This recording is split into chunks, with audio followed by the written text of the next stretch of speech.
Physique-chimie au brevet 2020, Polynésie française, série professionnelle, le Manta. Le Manta. Entre 2013 et 2015, le skipper Yvan Bourgnon a fait un tour du monde des océans avec son catamaran. Il a constaté l'omniprésence des déchets plastiques flottants. Depuis son retour, Yvan Bourgnon a conçu un projet de bateau destiné à la collecte et au tri des déchets de plastique flottants, le Manta. On peut envisager qu'un de ces mantas sillonnera prochainement les eaux polynésiennes.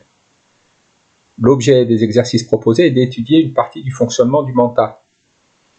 Alors on voit que le manta est constitué de voiles, de panneaux solaires et d'une éolienne verticale. Il possède également un récupérateur de déchets. Exercice numéro 1 sur 10 points. L'énergie sur le manta. Des panneaux solaires et des éoliennes permettront de fournir l'énergie nécessaire au manta. Complétez sur l'annexe 1, à rendre avec la copie, les deux chaînes énergétiques en choisissant les termes adaptés dans la liste de mots ci-dessous. Cinétique, thermique, solaire, chimique, mécanique, électrique, nucléaire. Le panneau photovoltaïque exploite l'énergie solaire qu'il convertit en énergie électrique et une partie de l'énergie solaire reçue est perdue, notamment sous forme d'énergie thermique. L'éolienne exploite l'énergie du vent, donc l'énergie mécanique, qu'elle convertit en partie en énergie électrique, et une autre partie est perdue sous forme d'énergie thermique.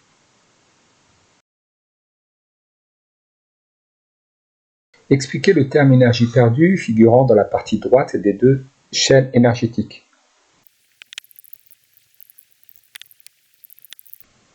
Une partie de l'énergie exploitée est convertie en énergie thermique et est donc perdue, car l'énergie souhaitée est l'énergie électrique. Plus il y a d'énergie thermique produite, moins on aura d'énergie électrique, et moins le rendement de l'éolienne ou du panneau photovoltaïque sera bon. Exercice numéro 2, les déchets récupérés par le manta. Les 250 tonnes de déchets plastiques récupérés par le manta seront traités à terre. Les déchets plastiques recyclables seront reconditionnés en objets d'usage courant. Les déchets plastiques non recyclables seront transformés en gazole. Le manta récupérera uniquement les déchets plastiques flottants. Afin de modéliser le principe de récupération des plastiques flottants, on réalise l'expérience schématisée en annexe 2 à rendre avec la copie. Complétez le schéma de cette expérience avec les noms de la première colonne du tableau 2 donné en annexe 2 à rendre avec la copie. Le tableau 2 nous indique échantillon A de masse volumique 1200 kg par mètre cube, échantillon B de masse volumique 900 kg par mètre cube, eau salée de masse volumique 1025 kg par mètre cube. Nous avons donc de l'eau salée dans laquelle plongent deux échantillons. L'échantillon flottant a une masse volumique plus faible que celle de l'eau salée, il s'agit de l'échantillon B. L'échantillon immergé a une masse volumique plus importante que celle de l'eau salée, il s'agit de l'échantillon A. Justifiez la position des échantillons par rapport à l'eau salée. L'échantillon B flotte dans l'eau salée car sa masse volumique est inférieure à celle de l'eau salée. L'échantillon A est immergé dans l'eau salée car sa masse volumique est supérieure à celle de l'eau salée.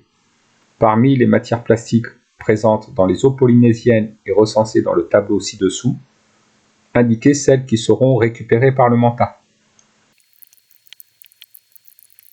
Celles qui seront récupérées doivent flotter, donc avoir une masse volumique ρ inférieure à celle de l'eau salée.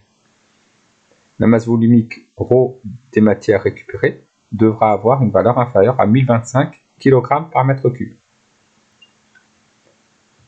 Ainsi, on va pouvoir récupérer le polyéthylène, puisque sa masse volumique est inférieure à 1025, le polypropylène également.